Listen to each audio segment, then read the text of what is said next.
नमस्कार, 20 मिनट 20 खबर में आपका बहुत बहुत स्वागत है। मैं हूं आपके साथ ऋषिका। अगले 20 मिनट में हम आपको राजस्थान की 20 अहम खबरों से रूबरू कराने वाले हैं। तो चलिए शुरू करते हैं 20 मिनट में 20 खबरों का सिलसिला। जालौर जिले में भूमाफिया का दुस्साहस बढ़ता जा रहा है, इतना कि वो भीनमाल और सांचौर के आसपास के क्षेत्रों में कृषि भूमि पर अवैध कॉलोनियां काट रही हैं।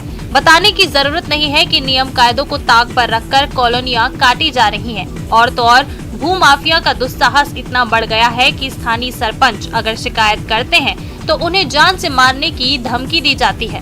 सबको भी जानकारी दी थी। 12 तारीख को जन सुनवाई थी जशनपुरा फिर उनके बाद हमारे पास आए और धमकाने लगे, आपने शिकायत किया है। खास बात यह है कि जिला कलेक्टर के निर्देश के बावजूद स्थानीय प्रशासन भूमाफिया के खिलाफ कार्रवाई नहीं कर रहा। उन सब पे कड़ी कार्रवाई की और मैं संबंधित अधिकारियों की जवाबदेही तय करूंगा कि उनके जुरिस्डिक्शन में ऐसा कोई डिमांड न हो और ऐसा कोई इस तरह से कोई इसको न ले ली पड़ती कि बिना संपरिवर्तन। जयपुर में शनिवार रात एक युवती का शव पड़ा मिलने से सनसनी फैल गई। पुलिस को शक है युवती की गला रेतकर हत्या के बाद शव फेंका गया है, साथ ही पैर तौलिए से बंधा पाया गया है। पहचान छुपाने के लिए शव का चेहरा बुरी तरह से कुचला गया। घटना पोद्दार फार्म के पास ग्रेवल रोड की है। एफएसएल टीम की मदद से मौके से सबूत जुटाए गए। मृतका की पहचान नहीं होने पर शव को एसएमएस हॉस्पिटल की मॉर्चरी में रखवाया गया है। एसएचओ पन्ना लाल जहांगीर ने बताया कि रामकोटिया पोद्दार फार्म के पास ग्रेवल रोड पर युवती का शव पड़ा मिला। रात करीब 11 बजे हॉस्पिटल से अपने घर जा रहे राहगीर को रोड पर लहूलुहान हालत में युवती का शव पड़ा दिखाई दिया। उसने शोर मचाकर आसपास के लोगों को बताया। युवती की हत्या का पता चलने पर लोग मौके पर इकट्ठा हो गए। स्थानीय लोगों ने कालवाड़ थाने को हत्या की सूचना दी। सूचना पर पहुंची पुलिस ने मौका मुआयना किया। पुलिस मृतका की पहचान के साथ ही परिवार के लोगों की तलाश कर रही है। पुलिस प्रथम दृष्टया मान रही है कि प्रेम प्रसंग या आपसी रंजिश में परिचित युवक ने हत्या कर शव यहां फेंका है।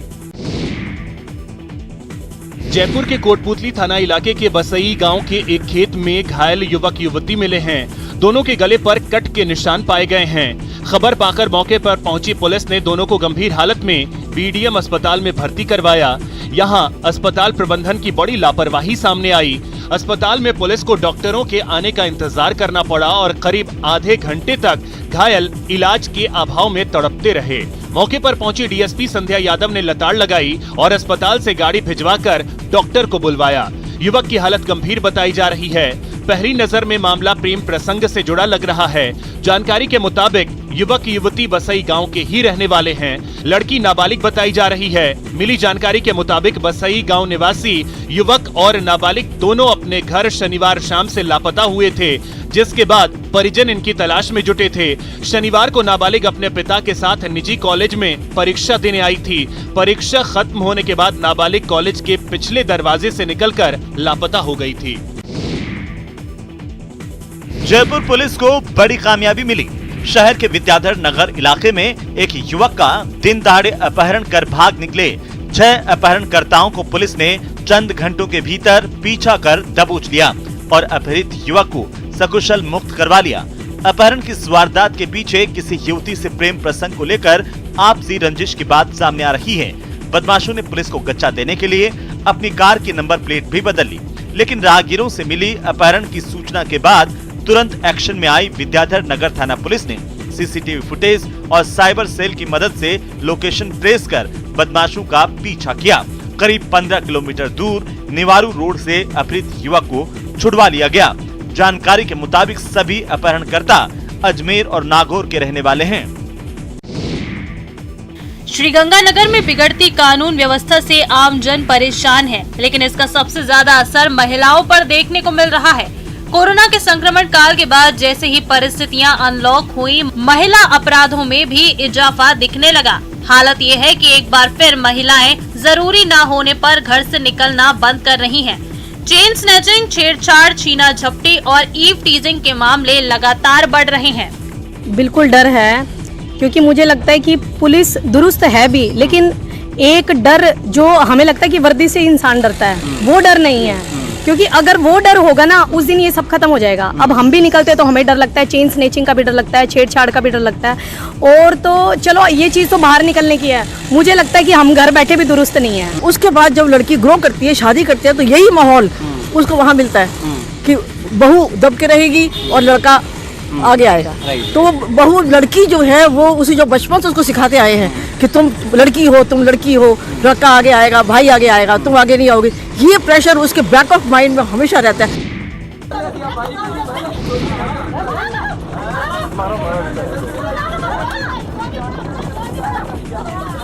घूसा, थप्पड़, एक से निजात मिलती नहीं कि दूसरा पड़ जाता है। बचने की हर कोशिश नाकाम साबित हो रही है। पिटने वाला शख्स कभी चेहरा बचा रहा है तो कभी आंख। पीटने वाली महिला उसका गिरेबान खींच रही है, गर्दन पकड़कर उसे धक्का दे रही है, इतनी जोर से कि वो औंधे मुंह गिरते गिरते बचा। तस्वीरें श्रीगंगानगर की हैं, जहां चलती बस में महिला से छेड़छाड़ एक मनचले को भारी पड़ गई। महिला ने बस में ही मनचले की जमकर मरम्मत कर डाली। जानकारी के मुताबिक रोडवेज की बस सादुल शहर से हनुमानगढ़ जा रही थी। बस में मनचले ने महिला से छेड़खानी की। बस क्या था, महिला ने उसकी जमकर खबर ले ली। महिला ने मनचले को कई तमाचे जड़ डाले। पिटाई के बाद मनचले को बस कंडक्टर ने बस से नीचे उतार दिया।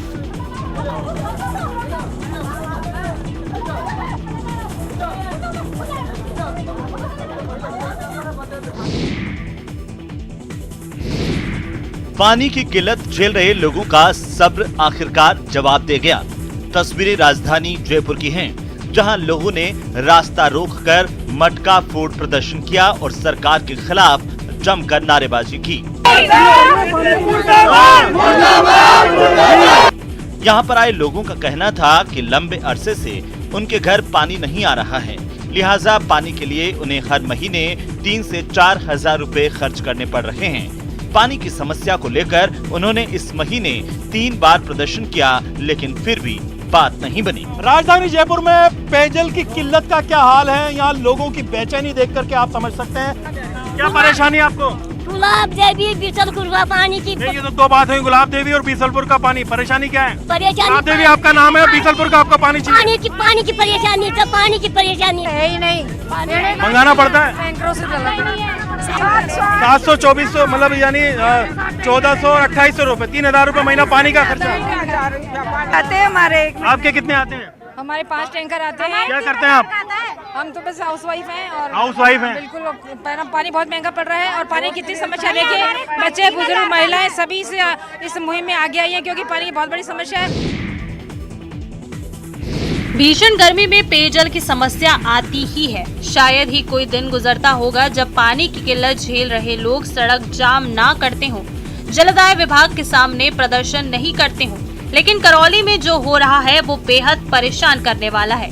जी हाँ, करौली के बाशिंदों की प्यास बुझाने के लिए लगाए गए नलकूप हाफ रहे हैं। पानी की मांग तो लगातार बढ़ती जा रही है, लेकिन जलदाय विभाग का जल तंत्र अभी तक विकसित नहीं हो पाया है।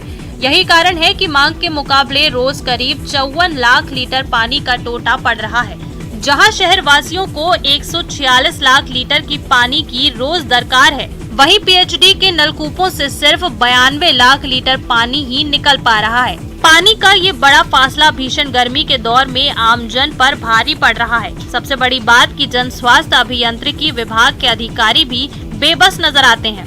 शहरी जल योजना करौली पर लगभग 46 ट्यूबवेल है। इन 46 ट्यूबवेल में जो समर्सिबल पंप सेट लगे हुए हैं, उनकी एफिशिएंसी, उनकी उत्पादन क्षमता कम होने की वजह से पानी का जो उत्पादन है वो कम हो रहा है। हाड़ौती अंचल नौतपा के ताप से खूब तप रहा है। बेतहाशा गर्मी ने लोगों के पसीने छुड़ा रखे हैं, लेकिन इस तेज गर्मी के बीच बेजुबान अपने ही तरीके से गर्मी को मात दे रहे हैं। दरअसल तपती जलती भीषण गर्मी लोगों के लिए मुसीबत का सबब बनी हुई है। कोटा शहर का तापमान लगभग 44 डिग्री बना हुआ है। ऐसे में इंसान ही नहीं, बेजुबान भी गर्मी से परेशान हैं। लेकिन बंदर इस गर्मी से अनोखे तरीके से ही निपट रहे हैं। नजारा कोटा के सीवी गार्डन का है। तस्वीरों में आप देख सकते हैं कैसे ये बंदर शीतलता तलाशते दिख रहे हैं। जिस तरह इंसानों को इस गर्मी में हर 20 मिनट में गला सूखने की वजह से पानी की जरूरत महसूस होती है, उसी प्रकार ये बेजुबान भी अपनी प्यास बुझाने में लगे हैं।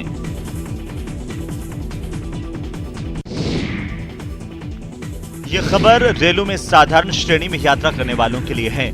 अगर आप बिना रिजर्वेशन के जनरल बोगी में यात्रा कर रहे हैं और आपकी जेब में कैश नहीं है तो आपको फोन से पेमेंट करने की सुविधा मिलेगी।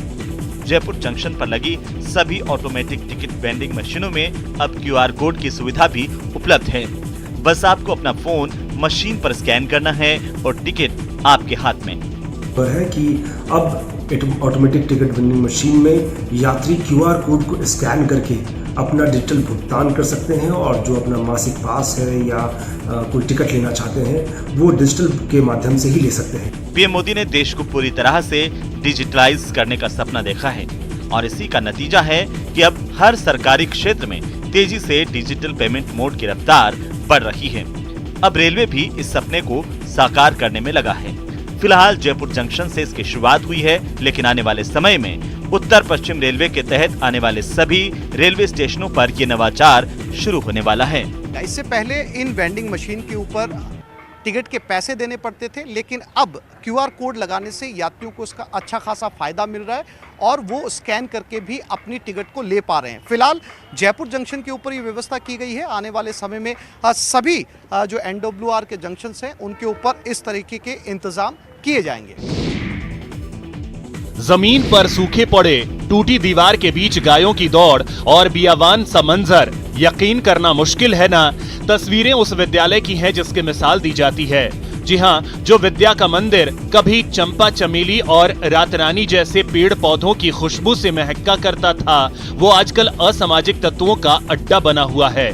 तस्वीरें कोटा की हैं। महावीर नगर स्थित राजकीय उच्च माध्यमिक विद्यालय को शिक्षक प्रकाश जायसवाल ने अपने सहयोगियों, छात्र छात्राओं और भामाशाहों के साथ मिलकर संवारा था, लेकिन स्कूल की दीवार क्या गिरी। स्कूल परिसर बदमाशों की सैरगाह बन गया, जुआरियों का अड्डा बन गया, जिसके कारण सभी अपनी मेहनत को बेकार होते देखने को मजबूर हो गए। स्कूल प्रधानाचार्य ममता चौधरी ने बताया कि शिक्षक प्रकाश जायसवाल ने वर्ष 2006 से स्कूल में नवाचार करते हुए विद्यालय को नया रूप देने का निश्चय किया, जिसके बाद आर्थिक आवश्यकताओं को देखते हुए भामाशाहों से मिलकर स्कूल को संवारना शुरू किया गया। स्कूल में किचन गार्डन, फुलवारी गार्डन, सिटिंग अरेंजमेंट, झूले विकसित किए गए। सजे संवरे और आधुनिक तरीके से विकसित स्कूल को देखने के लिए बड़े अधिकारी भी आने लगे। 12 जुलाई 2021 को स्कूल के पीछे की करीब 200 फीट लंबी जर्जर दीवार टूटने से सारी मेहनत पर पानी फिर गया। सरकार लगातार समर्थन मूल्य पर विभिन्न फसलों की खरीद कर किसानों को आर्थिक संबल देने और उनकी उपज का सही मूल्य प्रदान करने की दिशा में काम कर रही है, लेकिन निचले स्तर पर किसानों को तमाम परेशानियों का सामना करना पड़ रहा है।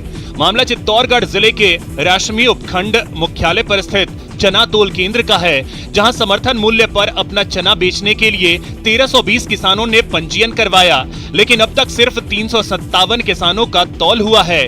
मिली जानकारी के मुताबिक राजफेड ने तौल मशीन के पूरे इंतजाम नहीं किए हैं। हालात यह है कि तुलाई के लिए किसानों को 3-3 दिन तक इंतजार करना पड़ता है। ऐसे में किराए के ट्रैक्टर लेकर आने वाले किसानों को अधिक किराया देना पड़ रहा है। वहीं किसानों के लिए पेयजल और छाया तक की सुविधा उपलब्ध नहीं करवाई गई है। यहाँ चना केंद्र के ऊपर तौल की कोई व्यवस्था बराबर नहीं है। काश्तकारों को पीने के पानी की भी व्यवस्था नहीं है और तौल के 2 कांटे और बढ़ाए जाए ताकि लोगों को, काश्तकारों को सुविधा मिल सके।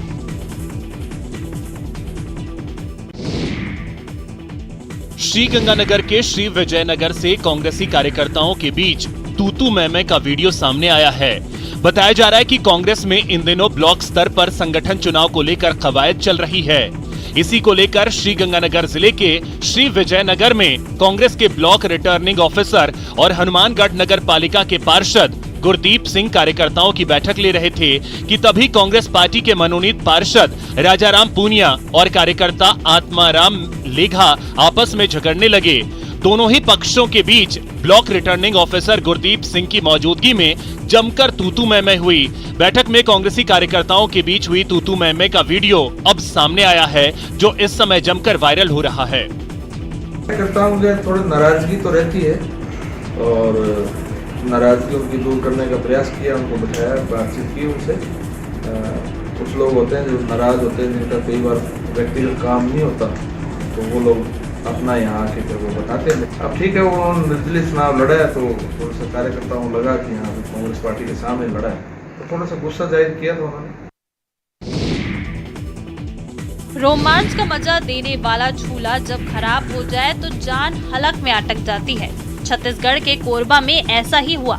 बुधवारी बाजार में लगे डिज्नीलैंड मेले में उस वक्त अफरा तफरी मच गई जब रेंजर झूला बेकाबू होकर तेज रफ्तार में चलने लगा। अचानक आई खराबी की वजह से झूला 45 फीट ऊपर लटक गया, जिससे उसमें बैठे लोग उल्टे आसमान में लटके रहे। मिली जानकारी के मुताबिक कोरोना काल की वजह से पिछले 2 साल से मेला नहीं लग रहा था। इस बार करीब 25 दिन पहले डिज्नीलैंड के नाम से मेला संचालित हो रहा था। यहाँ बच्चों के लिए कई रोमांचकारी झूले भी लगे थे।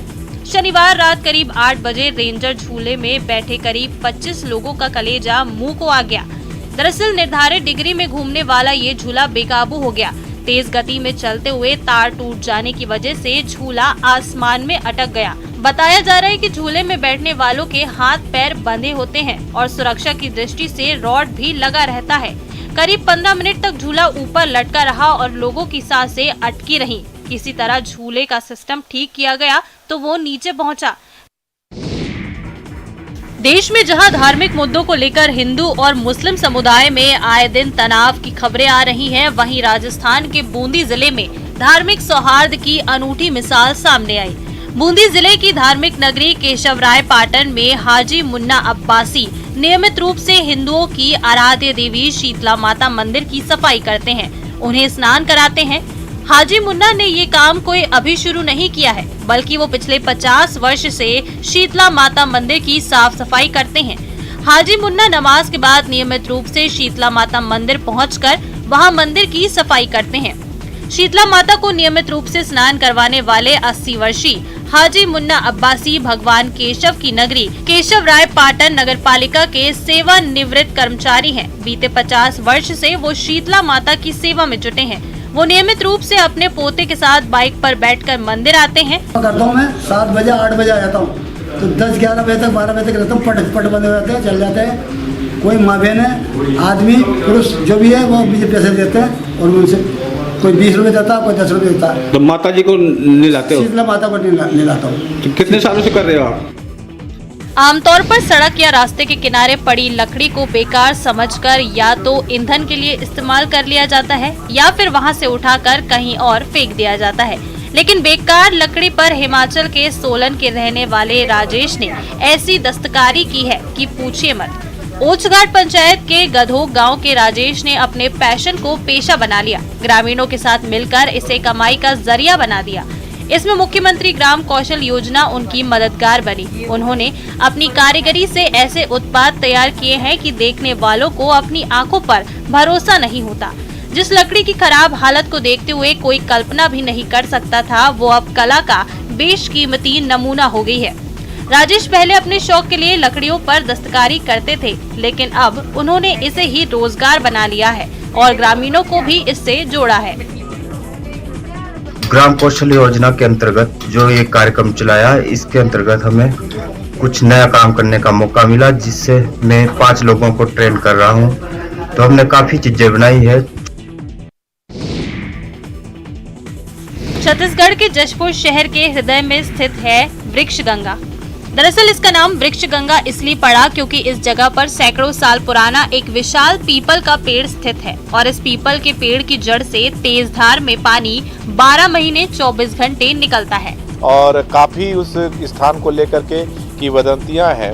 कहा यह जाता है कि उसमें जो एक बड़ा कुंड बना हुआ है, उसी कुंड से तालाब में पानी भरता है और उस कुंड में एक विशाल मछली है जिसके नथ सोने के नथ जिसको पहनाया गया है। कहीं कहीं कभी कभी लोगों के द्वारा उसे देखा भी गया है। लोग इसे वृक्ष गंगा कहते हैं, जो लोगों की आस्था का केंद्र है। यहाँ पीपल के पेड़ की जड़ से पानी की धार निकल रही है। इस पानी को स्थानीय लोग गंगा की तरह पवित्र मानते हैं।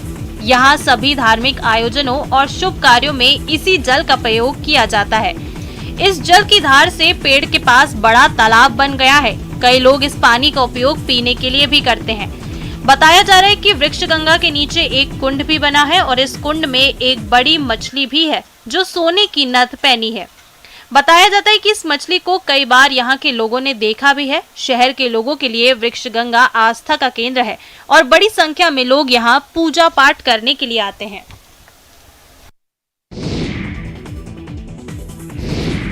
मध्य प्रदेश के रीवा में जंगल से भटक कर रिहायशी क्षेत्र में पहुंचा भालू रात के अंधेरे में एक कुएं में जा गिरा। भालू को कुएं में देखते ही मौके पर ग्रामीणों की भीड़ जमा हो गई। सूचना पुलिस को दी गई।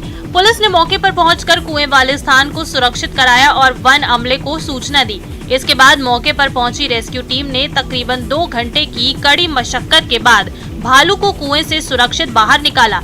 दरअसल भालू के कुएं में गिरने की ये घटना बैकुंठपुर के माड़ो स्थित डिहिया गांव की है। जानकारी के मुताबिक डिहिया गांव में रविवार सुबह ग्रामीणों ने कुएं के भीतर भालू को देखा।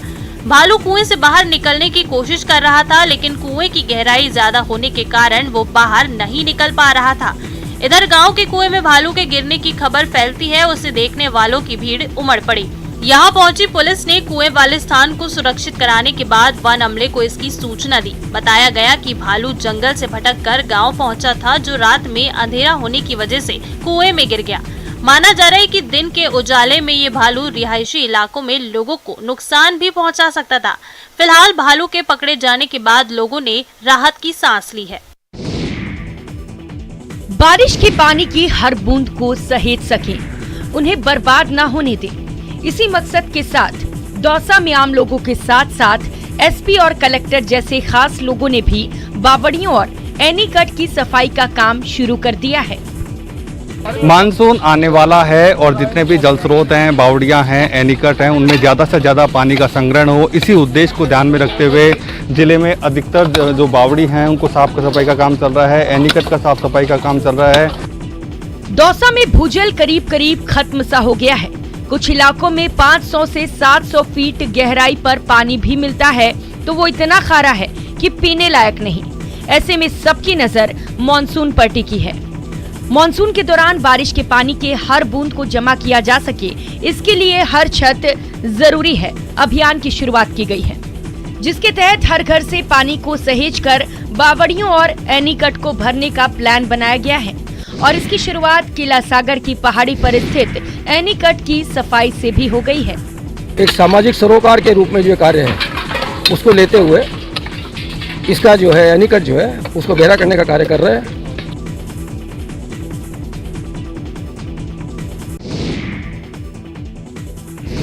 सरकार की हर माह 50 यूनिट बिजली मुफ्त देने की घोषणा का सर्वाधिक फायदा जैसलमेर की जनता को हुआ है। यहाँ 77.31% घरेलू बिजली उपभोक्ताओं को अब बिजली का बिल नहीं भरना पड़ेगा।